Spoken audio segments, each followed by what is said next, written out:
I ride my horses with a squared off toe.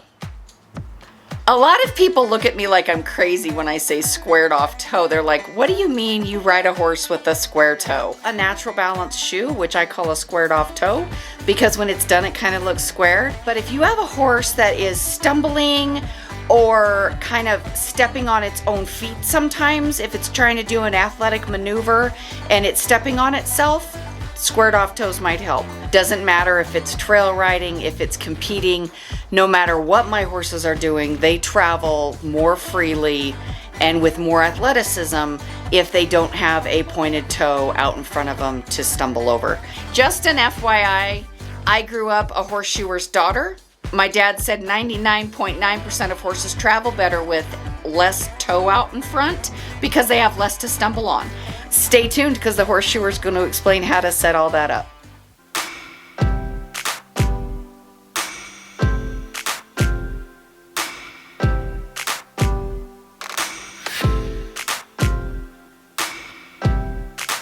Hello, hello, Diana here. I am so excited to see your smiling face again. But if I'm not seeing it again and this is the first time you're visiting my channel, please don't forget to bonk that subscribe button. It's right around here somewhere. And don't forget to hit the bell icon. That way you don't miss any of the goings on around the funny farm. Okay, we're ready. Okay, so his pastern angle is coming down like this. And then right here at the hairline you can see that the foot is kind of dipping out a little bit. And we'd like this pastern angle to continue down. So his hoof is a little bit too far forward, a little bit lower in the heel than it should be.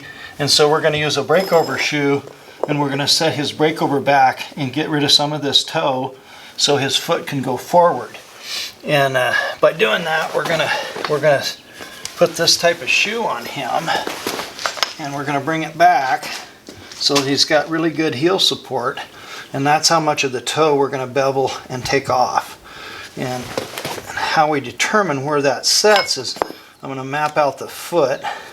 My thumb happens to be the ideal width. Right there is the tip of the coffin bone. And then if you come back here, this is basically the center or the widest point of the foot. Right there. And then this is your heel. And so this distance and this distance, we like to have those equal. And so you can see how from here how stretched out he is out to here and how short this distance is. So ideally we want to, by using a breakover shoe, the breakover is way back here. This is all beveled, so the breakover is actually back there. So we're going to use this shoe and center it here like this.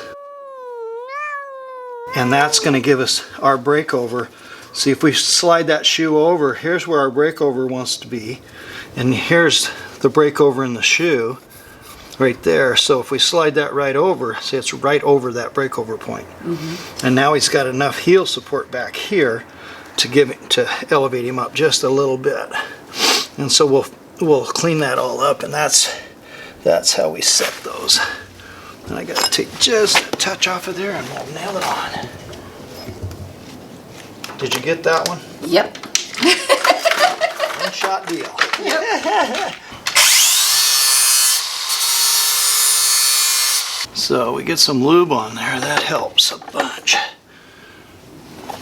It helps that nail go through, and it keeps it from splitting when they're really hard. And I don't have to hit it as hard, so there's less concussion, so the horses like it better. Don't we all? Yep, a lot less concussion. Couldn't resist. Sorry about that.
Now the difference in the angle.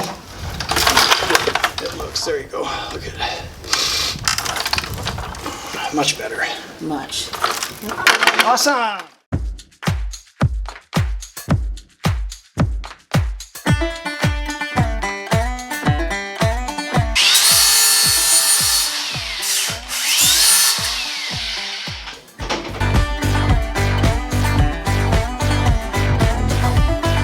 See how close we are now.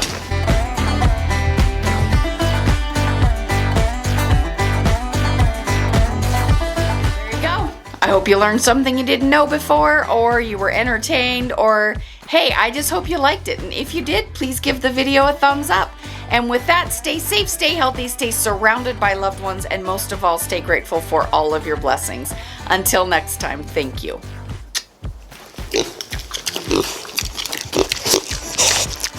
Are you cleaning up after the shoer, Stella? Hi, Stanley.